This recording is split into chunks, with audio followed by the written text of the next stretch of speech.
Quem sabe lutamos o ano todo e às vezes pensávamos que seríamos capazes de vencer na força do braço.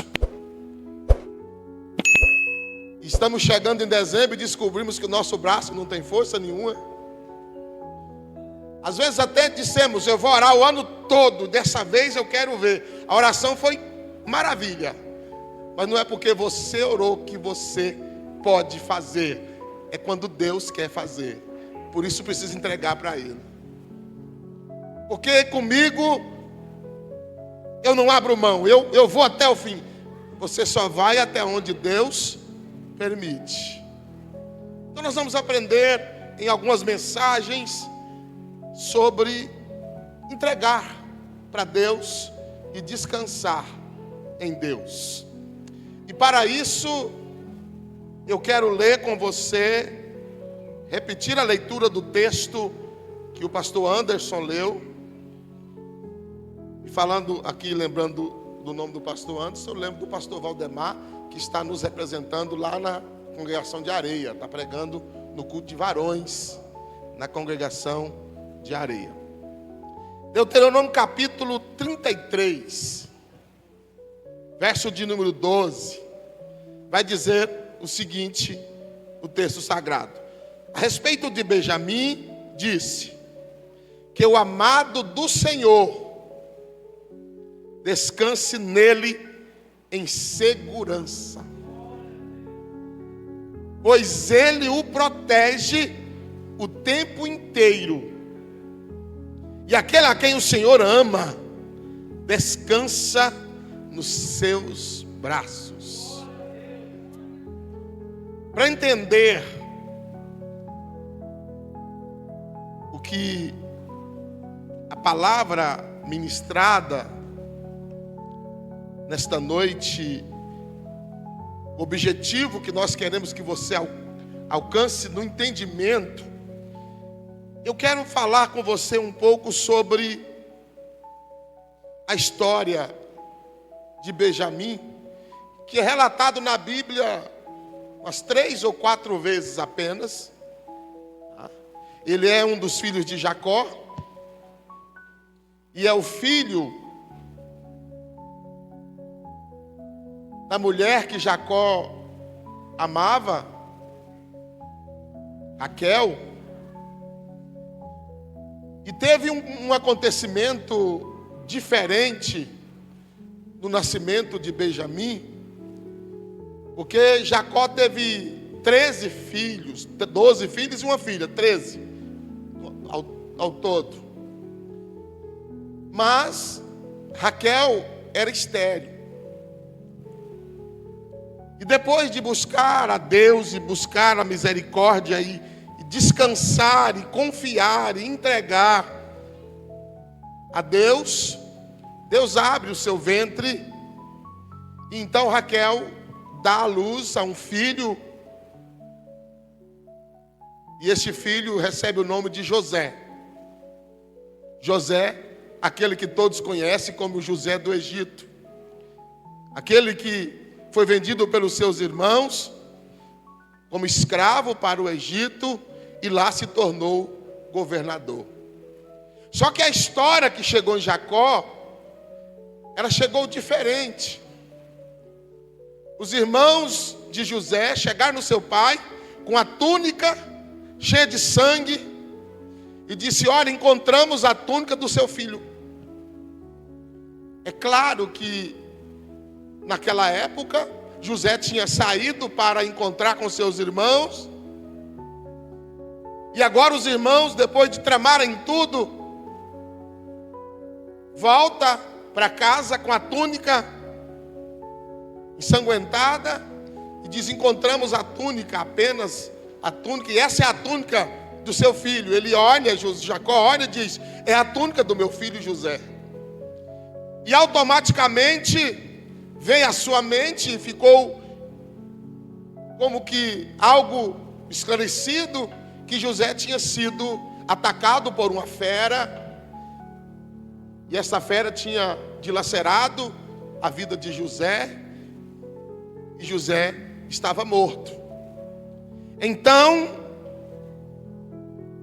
Raquel agora fica grávida novamente, e vem o segundo filho de Raquel, que é exatamente Benjamim, de quem Moisés, aqui neste texto de Deuteronômio, está falando, porque todos os filhos de Jacó representavam uma das tribos de Israel, e aqui Moisés está dizendo das 12 tribos e se referindo a Benjamim como uma das tribos de Israel, ministrando e trazendo aquilo que era bíblico. Então Benjamim, Raquel dá à luz a Benjamim. Só que ela teve uma complicação no seu parto. E a complicação do parto, do nascimento de Benjamim, Raquel vem a óbito. E agora a esposa amada de Jacó já não mais existe. Agora Jacó também já não tem mais o seu filho José. Então Benjamim passa a ser o filho amado, o filho da consolação, o filho do consolo, o filho aonde estava representando o amor do pai em um filho perdido e de uma mulher que tinha perdido a vida ao dar à luz. Então Benjamim ficou conhecido como o filho amado, o caçula, aquele que era tratado com todo o carinho, com todo o cuidado. Então, por isso aqui Moisés se refere a Benjamim e disse que o amado do Senhor descanse em segurança. Porque Benjamim agora é a representação de um filho amado, de um filho que representa todo o amor de um pai que estava necessitando de um consolo, necessitando de alguém para alegrar os seus dias. E agora chega Benjamim, o filho amado, o filho querido, o filho do consolo. Então aqui, e se nós voltarmos lá em Gênesis, no capítulo 49, o próprio Jacó, quando vai abençoar os teus filhos, ele abençoa todos os seus filhos, um a um, e cada um deles ele tem uma palavra a respeito do futuro. E lá ele diz a Benjamim, aquele que pega a sua presa pela manhã e a distribui à tarde. Era o filho do amor, o filho da consolação, o filho que quando consegue alguma coisa, ele não tem aquilo só para ele, porque o amor está entranhado no seu coração. Então ele consegue pegar a presa pela manhã, os despojos da batalha de manhã, e à tarde ele distribui com as pessoas que estão à sua volta, porque ele é a representação do amor. E aqui Moisés diz a respeito de Benjamim, que é o amado do Senhor, que o amado do Senhor descansa em segurança, pois ele o protege o tempo inteiro. Aquele a quem o Senhor ama descansa nos seus braços. É algo muito profundo, é algo muito revelador para nós que somos a igreja do Senhor Jesus. Porque nós sabemos e temos a convicção de que nós somos o povo amado de Deus. Nós somos a igreja amada do Senhor. O Senhor tem outros filhos.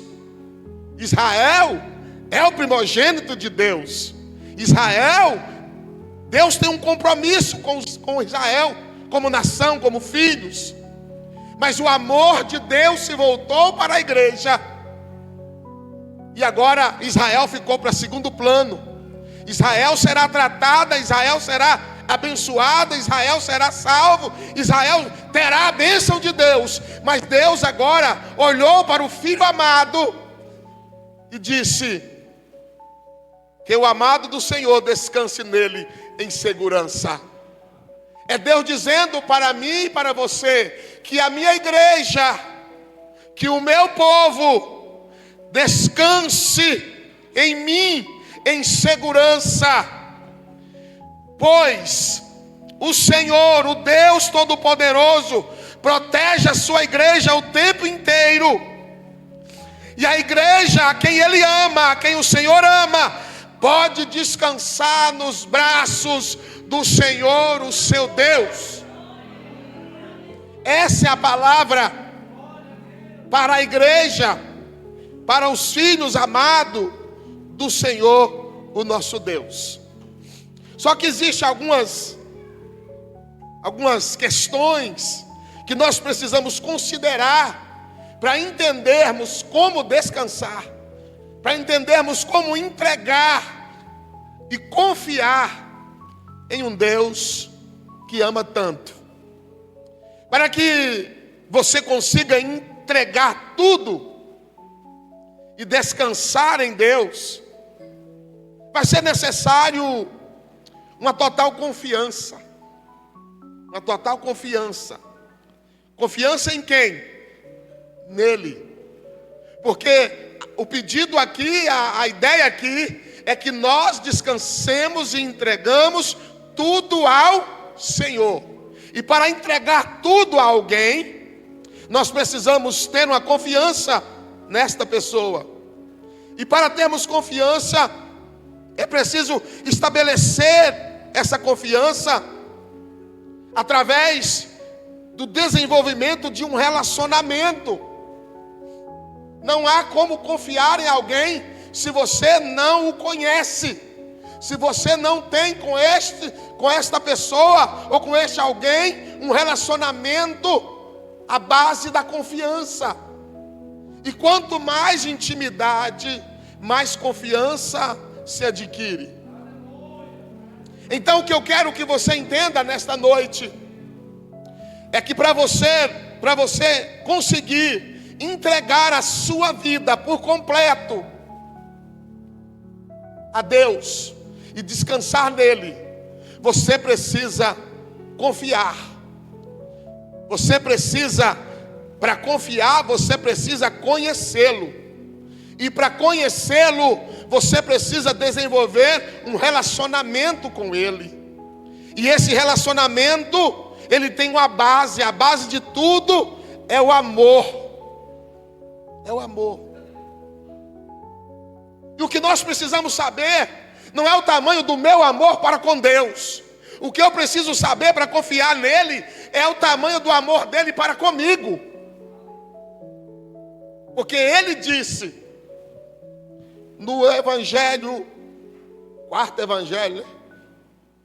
João capítulo 3,16. O texto base da Bíblia Sagrada. Porque Deus amou o mundo. Porque Deus amou o mundo.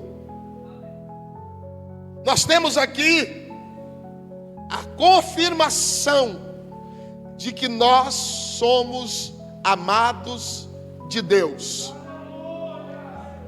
E se você continuar lendo, ele amou o mundo ao ponto de entregar o seu único filho. É um amor incondicional. Em Romanos, no capítulo 5, no verso de número 8, nós vamos encontrar outro texto da palavra de Deus. E esse nos leva a uma profundidade ainda maior. Porque o texto diz: mas Deus demonstra o seu amor por nós. Como que Deus demonstra o seu amor para com nós? Cristo morreu em nosso favor quando ainda éramos pecadores. Então este amor não é porque você é bom, não. Este amor não é porque você merece, não. Este amor não é porque nós fizemos algo e Deus agora olhou para mim e disse: olha, ele fez algo tão bom que eu vou amá-lo. Não, ele decidiu te amar ainda antes de você reconhecê-lo como Deus, como Senhor e como Salvador. Ele já te amava e ele já entregava por você a vida do seu próprio filho. Aí eu te pergunto: compensa confiar em alguém assim? Dá para confiar em alguém que nos ama mesmo quando nós estamos fazendo tudo errado, quando nós estamos afastados dele, quando nós estamos em completa condição de pecador? Alguém olha para mim, olha para você e diz: olha, eu amo ao ponto de entregar a vida do meu filho para te salvar. Ele nos amou assim. E aí eu te pergunto: você conhece este Deus? Você sente este amor sobre a sua vida? Porque eu vejo algumas pessoas passando por algumas dificuldades, e na primeira dificuldade ou na segunda, dizem: eu vou abrir mão de tudo, eu vou deixar tudo. Olha, eu não dou conta mais de caminhar neste caminho. Que entendimento de amor é esse? Porque quando você sabe que alguém te ama ao ponto de dar a própria vida, a vida do seu próprio filho, você não pode abandonar uma pessoa que fez tudo isso por você. Dê o que der, aconteça o que acontecer. Olha, ele me amou desse tanto, eu vou com ele até o fim. Ele te amou. E aí eu levo você adiante. Lá no 1 João, capítulo 4, verso 18 e 19, que o texto vai dizer: no amor não há medo. Pelo contrário, o perfeito amor expulsa o medo, porque o medo supõe castigo. Aquele que tem medo não está aperfeiçoado no amor. Nós amamos porque ele nos amou primeiro. E aí eu quero dizer para você que eu consigo compreender a maior dificuldade da vida da maioria das pessoas em não conseguir descansar e entregar tudo a Deus. É simplesmente o medo. O medo faz com que as pessoas não consigam confiar. O medo faz com que as pessoas não consigam descansar. O medo faz com que as pessoas não consigam entregar. Porque o medo, ele pode ser entendido de duas formas. Existe o medo comum a todos. E este medo existe para a nossa defesa. São os instintos naturais. É o medo que ele foi colocado em nós para a nossa própria defesa. É um medo comum, que se você for analisar, este medo, ele é comum a todas as pessoas. E eu posso dar um exemplo para você, quanto ao medo que você tem, quando algo vem em sua direção, e que você percebe que algo pontiagudo vai perfurar o teu olho, ou vai atingir o teu olho, involuntariamente o que acontece? Se fecha o olho. Porque medo, o medo é uma reação para a nossa defesa. Então este medo é comum a todas as pessoas. Existem outras formas de que o medo nos ajuda a preservar a vida. Mas existe um segundo tipo de medo.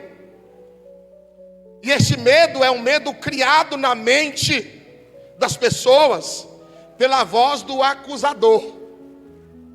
Medo criado na mente pela voz do acusador. E como é que o acusador, que é o diabo, como é que ele consegue criar na sua mente este medo? Então nós entendemos que existe o medo comum e o medo criado. Nós criamos o medo, nós permitimos que o medo seja criado em nós. Por quê? Por causa das nossa vida, nossa vivência, dos acontecimentos, das circunstâncias, de alguns traumas, de impacto que nós atravessamos, e aquilo fica impregnado em nossa mente. Um acidente, a perca de alguém, uma palavra que você ouviu, algo que te machucou, algo que te feriu, que te magoou.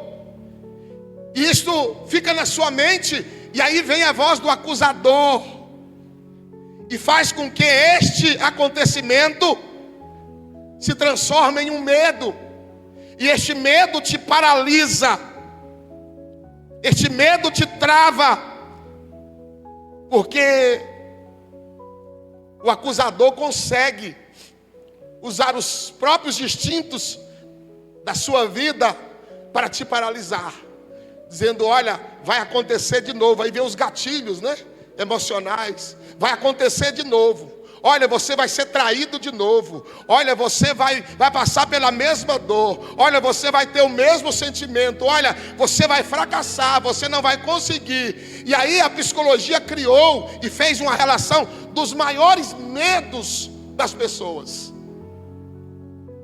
E eu queria olhar com você aqui alguns dos medos que são os maiores medos do ser humano. E o primeiro deles é o medo da morte. Ninguém consegue olhar para a morte e enfrentá-la se não tiver um conhecimento do amor de Deus. É um dos piores medos do ser humano. É o medo de morrer. É o medo do final da sua existência. Um dos medos maiores do ser humano é o medo do fracasso. Medo de fracassar, de não conseguir.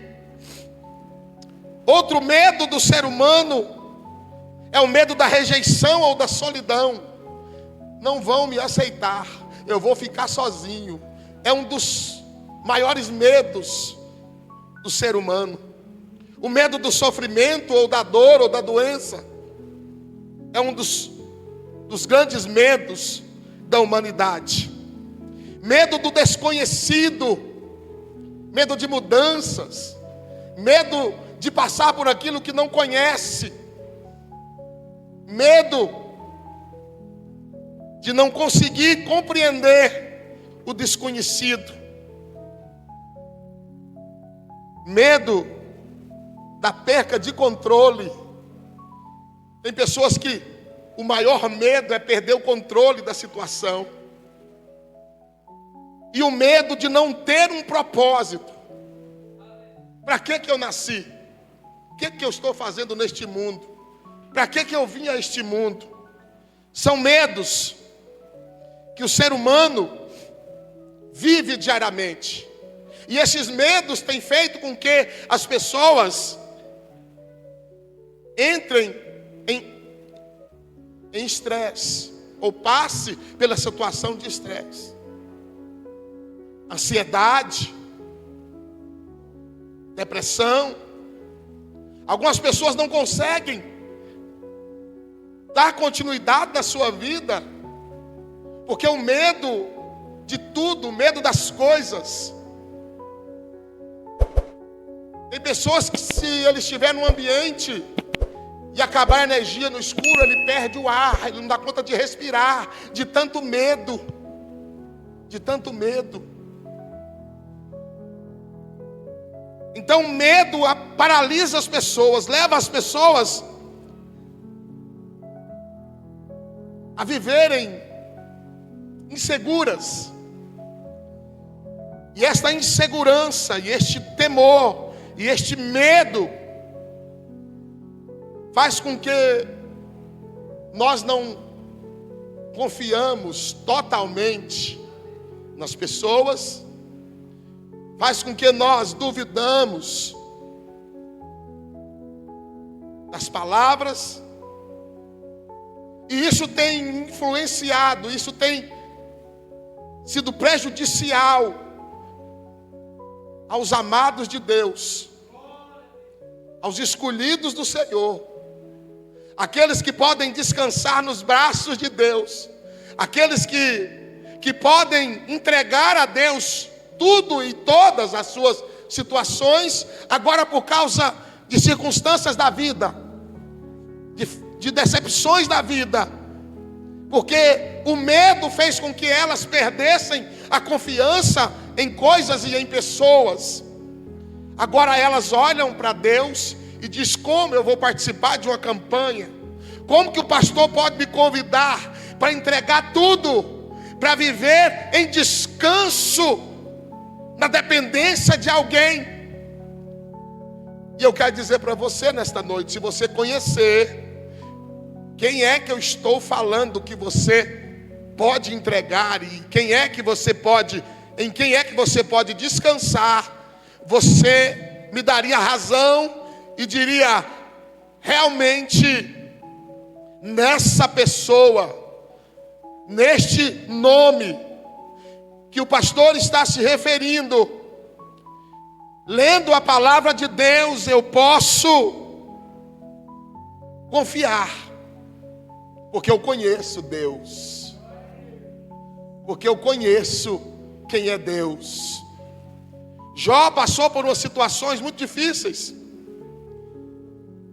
e às vezes a situação difícil, ela não vem na nossa vida, não é para nos paralisar, porque lá no capítulo 42, Jó olha para toda a situação e diz: Senhor, eu sei que tudo podes, e nenhum dos seus propósitos podem ser frustrados. Eu sei que o Senhor pode todas as coisas, mas por que Jó no capítulo 42, ele fala que agora ele sabe que Deus pode todas as coisas, e que agora nenhum projeto de Deus pode ser frustrado? Porque no verso 5 ele vai dizer: Senhor, eu posso dizer isso porque antes de eu passar por esse processo, eu não o conhecia, eu ouvia falar quem era o Senhor, mas agora, Deus, eu posso confirmar que agora os meus olhos te contemplam, eu sei quem é o Senhor, então eu sei que o Senhor pode todas as coisas, e ninguém pode frustrar os planos do Senhor para a vida de ninguém. Às vezes nós desconfiamos, é porque não conhecemos. Às vezes nós marcamos algum compromisso, pastor Zé Maria. Será que o pastor Zé Maria vai chegar no horário? Será que o pastor Zé Maria vem? Mas se alguém conhece o pastor Zé Maria, vai dizer: não, se o pastor Zé Maria falou que vem, pode esperar. Se ele atrasar, é porque o cavalo dele tropeçou na estrada, mas ele está chegando, porque sabe que é um homem de compromisso. Então, quando nós olhamos, o que nós precisamos na realidade é conhecer Deus e o seu amor para conosco. É conhecer Deus e o seu amor para conosco. Quando você conhece a verdade sobre Deus e aquilo que a palavra dele te revela, o acusador não terá mais domínio sobre a sua mente.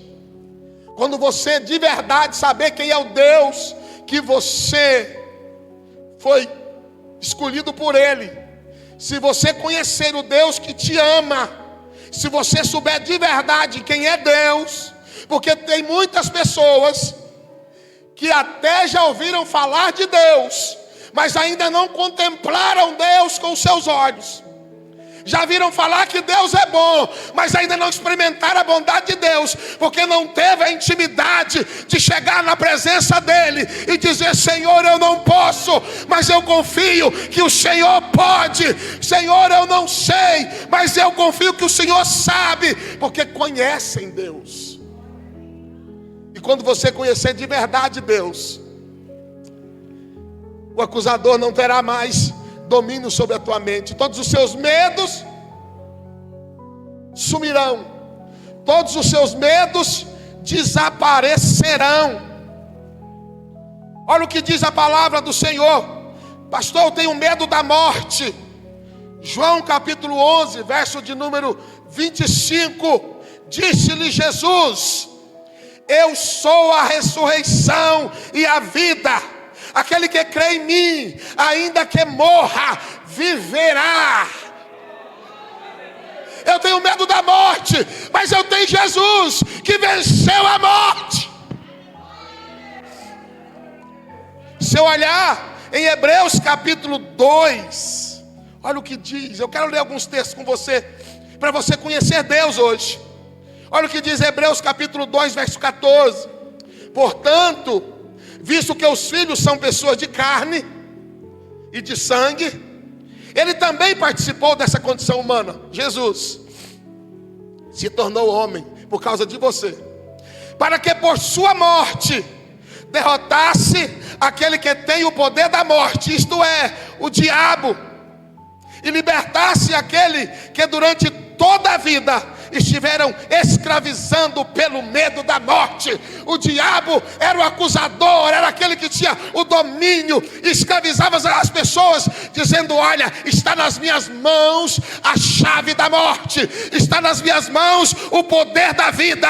E Jesus foi lá, se tornou homem, se tornou carne como nós, e disse: olha, agora na carne eu vou vencer o diabo e vou libertar todas as pessoas que são escravizadas pelo medo da morte. Então Jesus disse: olha, se você crê em mim, ainda que esteja morto, viverá, porque eu sou todo poderoso e eu já venci a morte. Não precisa ter medo da morte. O lugar mais longe, ou o pior lugar que a morte pode levar um crente, é para mais perto de Deus, é para mais perto do Senhor. O diabo não pode tirar a vida de ninguém, e quando a morte alcança a vida de alguém, o máximo que ela pode é conduzir alguém para perto do Senhor, no lugar de descanso, no lugar preparado para alguém que passa por esse processo. Pastor, mas eu tenho medo. Eu sei que eu posso crer em Jesus, Ele vai ressuscitar a igreja, Ele já venceu o diabo. Pastor, mas enquanto eu viver aqui, e o medo do fracasso? E o medo do fracasso? Olha o que Paulo diz, Romanos 8:37. Mas em todas essas coisas, nós somos mais do que vencedores. Por quem? Por aquele que nos amou. Você não precisa ter medo do fracasso. A palavra do Senhor está dizendo que aquele que nos amou é poderoso para nos fazer mais do que vencedores. Pastor, eu vou fracassar. Pastor, eu não vou dar conta disso. Entrega e confia e descansa, porque aquele que te amou está dizendo na sua palavra que você é mais do que vencedor. Você não vai fracassar, porque tem alguém que te ama.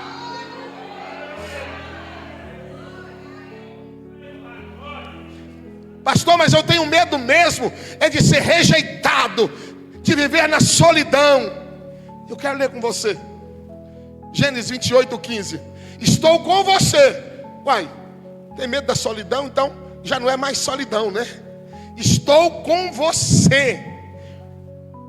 Eu tenho medo de ser rejeitado, mas eu estou com você e cuidarei de você. Olha esse negócio aqui. Aonde quer que vá, eu trarei de volta a esta terra. Não o deixarei enquanto não fizer o que lhe prometi. Medo de rejeição? Medo de solidão? Você dorme com Deus, acorda com Ele, anda com o Espírito Santo em você, tem a presença de Jesus todo o tempo que você gritar por Ele. E a palavra está dizendo, olha, o próprio Deus dizendo para um dos seus filhos amados: Eu estou com você e eu cuidarei de você, aonde quer que vá. Eu estarei, eu te trarei de volta. Olha, eu garanto a tua ida, mas garanto a tua volta.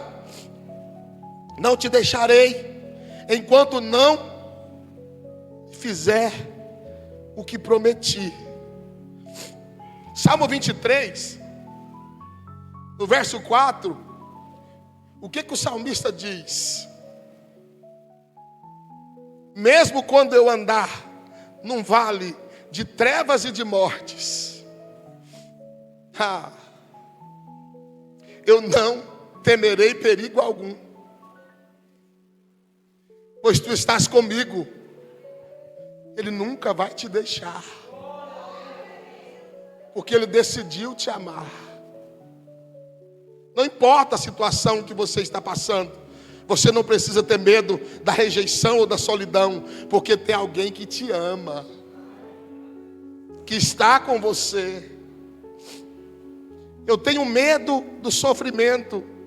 Isaías 53, 4. Verdadeiramente Ele tomou sobre si as nossas enfermidades, as nossas dores levou sobre si, e o castigo que nos traz a paz estava sobre Ele, e pelas suas pisaduras nós somos sarados. Para que medo de dor? Para que medo de sofrimento? Para que medo? Para que ansiedade? Ele já levou sobre Ele. E Ele está dizendo: olha, eu só levei sobre mim, porque eu te amo. E eu quero que você descanse na minha presença. Eu quero que você confie que eu posso te levar nos meus braços, porque eu sou o teu Deus, aquele que te ama.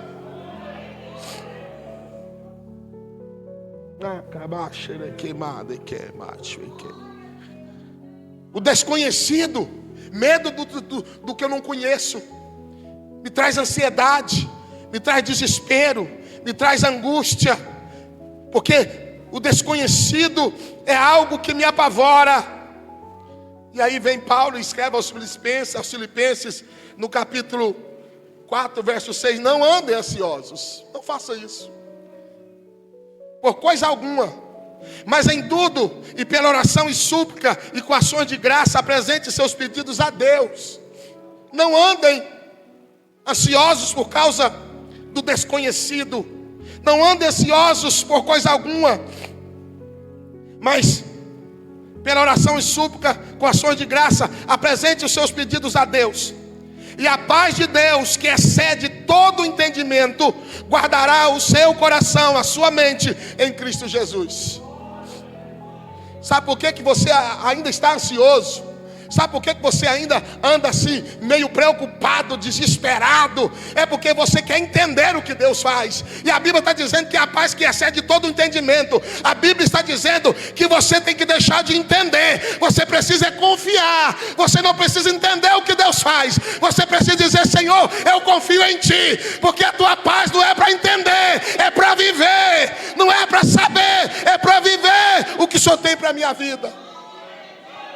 A paz que excede todo o entendimento. Está além do seu entendimento, meu querido. Esta paz que excede todo o entendimento. Medo da perca do controle. Você já viu que tem pessoas, Mateus 6, 25 e 27. Tem pessoas que ficam desesperadas: o que eu vou comer amanhã? O que eu vou vestir amanhã? Meu Deus, meu sapato está furando. Será que eu vou ter dinheiro para comprar? Medo de perder o controle. E o texto está dizendo claramente nos versos: portanto eu lhes digo, não se preocupem com as suas próprias vidas, quanto ao que comer ou beber, nem com seus próprios corpos, quanto ao vestir. Não é a vida mais importante do que a comida, e o corpo mais importante do que a roupa? Quem de vocês, por mais que se preocupem, pode acrescentar uma hora que seja a sua vida? Para que eu vou ficar querendo controlar todas as coisas? Descansa, entrega para Deus, entrega ao Senhor, descansa nele e viva uma vida de tranquilidade, de paz, de descanso naquele que pode todas as coisas. Medo de não ter um propósito. Para que eu nasci? O que eu estou fazendo aqui? O que eu estou fazendo aqui? Jeremias, capítulo 29, verso 11. Porque sou eu que conheço os planos que eu tenho para vocês. Deus tem um plano para a sua vida. Deus tem um plano para a sua vida. Você não veio por acaso. Você não veio por acaso. Diga para o irmão que está perto de você: você não está aqui por acaso. Deus tem um plano para a tua vida. Sou eu que conheço os planos que tenho para vocês, diz o Senhor. Planos de fazê-los prosperar. É bênção, é prosperidade. E não de lhes causar dano. Plano de lhes dar esperança e um futuro. Diz mais uma vez para o irmão aí: você tem futuro. Você tem propósito. Deus tem algo maior para a tua vida. Deus tem algo maior para a tua vida. O texto da palavra de Deus, quando você conhece a verdade, você não tem mais problema com acusações. Você não tem mais problema com desconfiança. Você sabe quem é Deus. A voz que te acusava, o teu acusador, já não tem mais domínio sobre a tua mente. Quando ele fala, você já não dá mais valor ou crédito, porque você conhece quem é o teu Deus e sabe o tamanho do cuidado e do amor que ele tem para com você. E agora eu quero ler com você, mais uma vez, o texto de 1 João capítulo 4. No amor não há medo. Pelo contrário, o perfeito amor expulsa o medo. Porque o medo supõe castigo. E aquele que tem medo não está aperfeiçoado no amor. Ainda tem medo aí no coração? Está faltando amor. Está faltando se sentir amado. Está faltando se sentir cuidado. E eu quero trazer para você aqui algo extraordinário. Quando o texto diz que o amor lança fora o medo, isso é real. É real. Sabe por que eu estou dizendo para você? Não precisava nem a ciência me explicar. Não precisava a psicologia me dar a interpretação. A palavra de Deus era suficiente. Eu precisava entender pela palavra de Deus que a Bíblia está dizendo que o amor lança fora o medo. Mas para você ter essa convicção, provado cientificamente, o amor, sentir-se amado, traz segurança. E quando você se sente amado, você se sente seguro, acontece algo no seu corpo.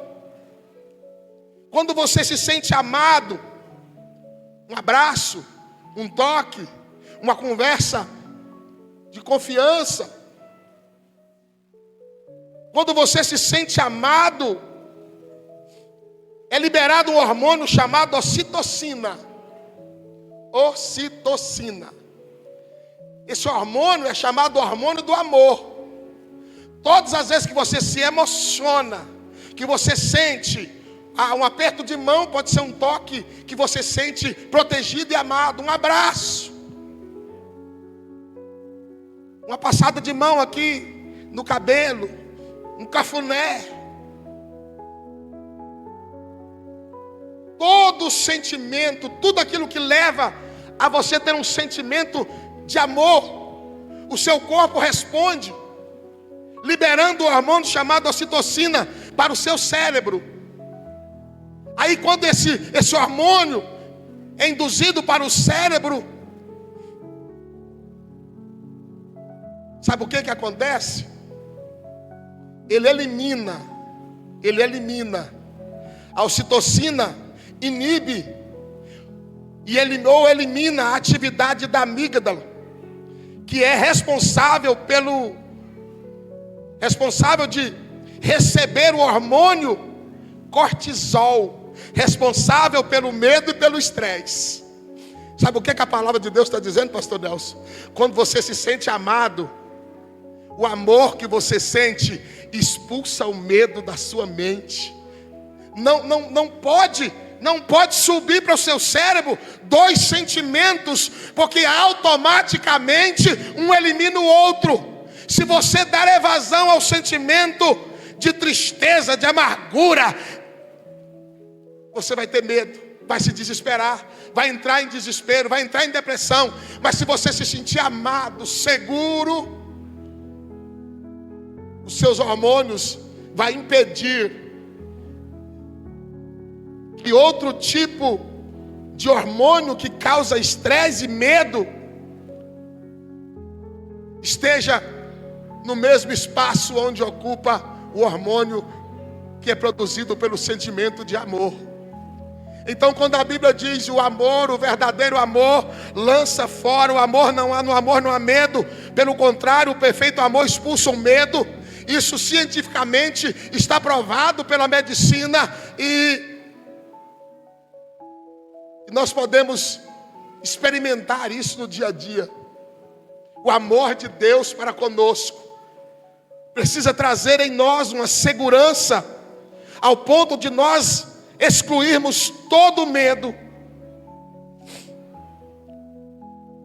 O amor e o medo não podem ocupar a mesma mente. Se você vive com medo, você não se sente amado. Se você tem consciência do amor de Deus, não há lugar para o medo. Um elimina o outro. E o que eu quero convidar você neste dia é para que este mês de dezembro, para que nesse último mês do ano,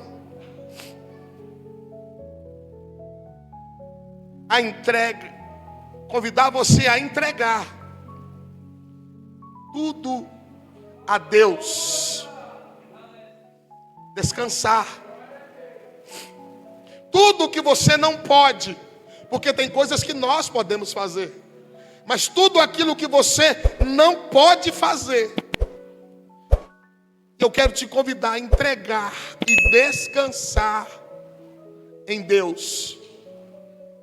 E para isso é preciso ter atos de fé, de confiança, de gratidão, de dependência, de amor, de pertencimento e de propósito. E uma coisa que nós precisamos aprender: entregar a Deus e dizer: Senhor, é do teu jeito, é de acordo com a tua vontade. Porque se você fizer diferente, não é entrega. Se você dizer que está entregando, mas querer ter o controle, não é entrega. Porque Deus há muito tempo tem tentado. E quando eu digo tentado, é porque Ele fica esperando a sua entrega total. Porque Ele não vai interferir no seu livre-arbítrio, mas Ele fica esperando você se entregar totalmente a Ele, para que Ele possa te conduzir em caminhos que você ainda nunca experimentou. Porque você tem resistido e você não tem conseguido entregar totalmente a sua vida na mão do Senhor. Você quer ter o controle de algumas coisas, e hoje Deus está dizendo: você tentou até aqui, você lutou até aqui, você achou que podia com a tua força, mas hoje eu te convido a entregar nas minhas mãos e a confiar no Deus que eu sou e no amor que eu tenho por você, porque eu quero mudar a tua história. Eu quero mudar a tua história.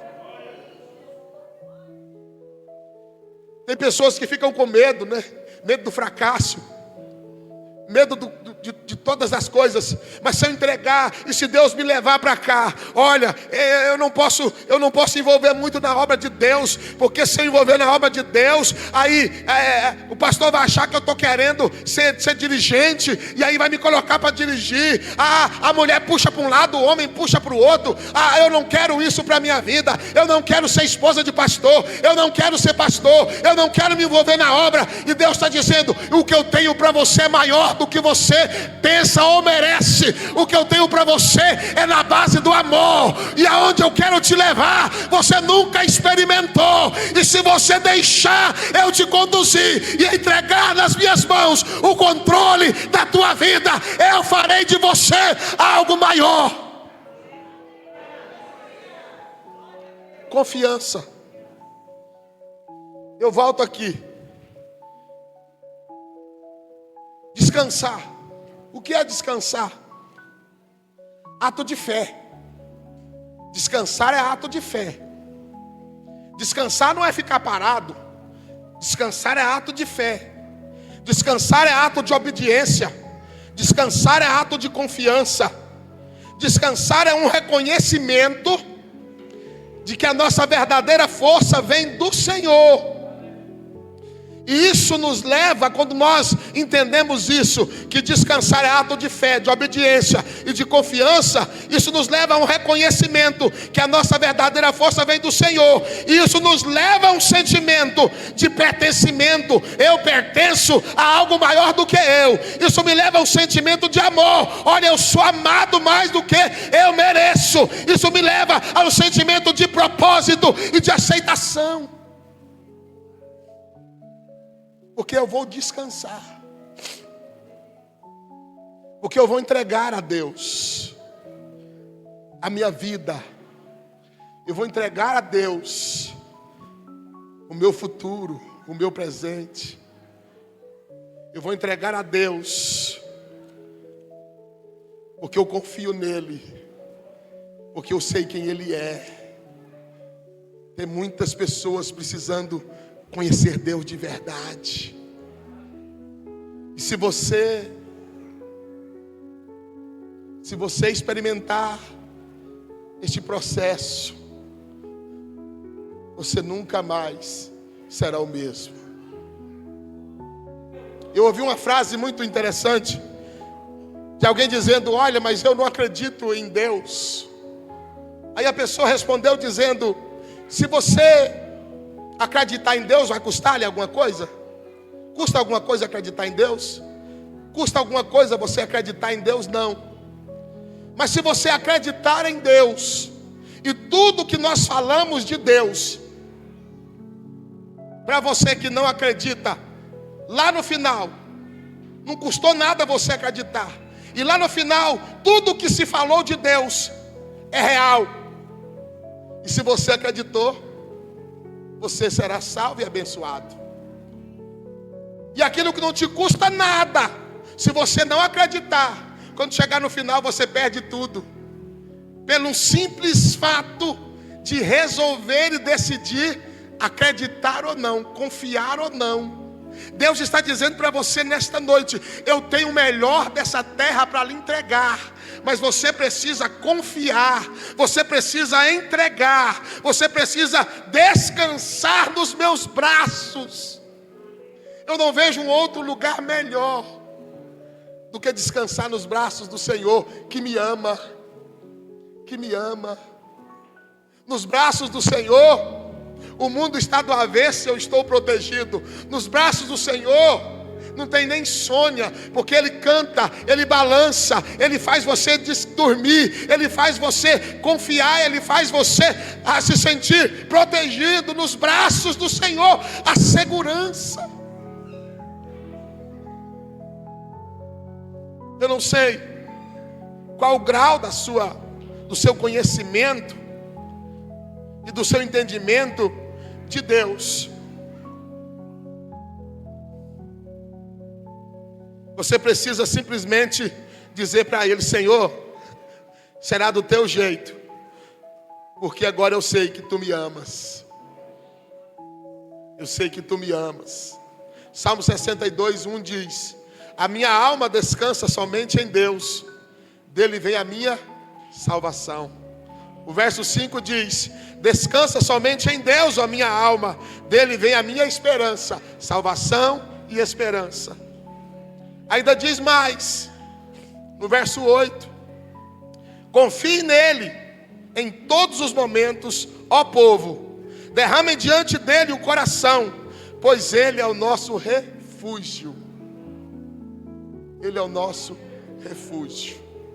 Eu quero